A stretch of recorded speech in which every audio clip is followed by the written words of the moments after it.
name is Lieutenant Sonya Gil with the Austin Police Department, and what we're doing today is demonstrating our new mobile data computer system that are now in all of our police cars. What this allows us to do is to have information immediately available to the officers in the field, call information, locations about the types of calls that we're going to and the problem nature. And it's a dynamic update for the officers now. It's something we haven't had in the past.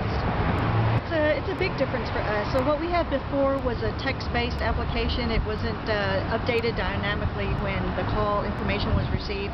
And what the officer has now is basically a smaller version of what the dispatchers have in the comm center. And so it just provides the officer in the field with a lot more information that could be critical to their response. I'm Sergeant Galloway with the Austin Police Department, and we're demonstrating the mobile data computer that we recently added to our technology.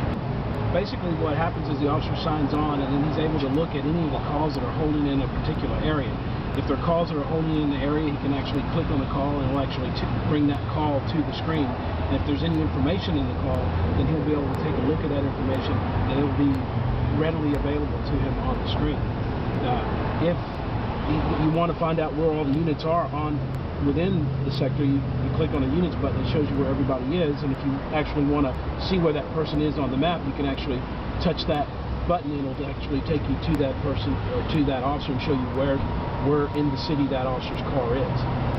It'll actually tell you, what type of call they're on, who all is on the call with them as well. I've used this unit in the field for several months. We actually went live with it in March of this year, and I used it in the field. And from an officer and from a supervisor's perspective, the information just comes to us so much quicker, and we get so much more information that was not available to us to begin with. This is the unit screen that shows you where all the units are and what status that they're in. The colors actually let us know what status that particular officer is in. So we can quickly take a look here and see where the officers are and what they're on, and whether they need anybody else to come actually show up to the scene.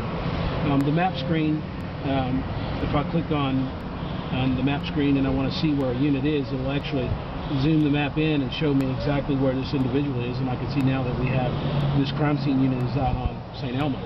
So I can actually see where the unit is, and if there's anybody else with them, you'd be able to see that as well. As a matter of fact, if I zoom in a little bit closer, it'll actually show me that there's a second unit out there with them, but they're so close together in the car that you actually have to zoom all the way in to find that, to get that unit. So there's a second unit that's here with them. I can see it in the background.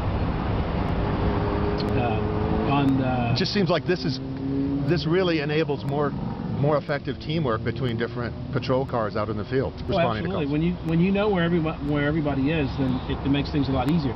If a priority call comes out, then you can actually look on the map, see where the call is, and you can see how close you are to that particular call. Even if you work in another section of town and you're working overtime, or you're filling in for someone else and you really haven't worked that area of town before, you may not know where a particular street is, so you may not know that you're right around the corner, but you can actually look at it now and see that, hey, I'm a couple blocks away, and then you can take off.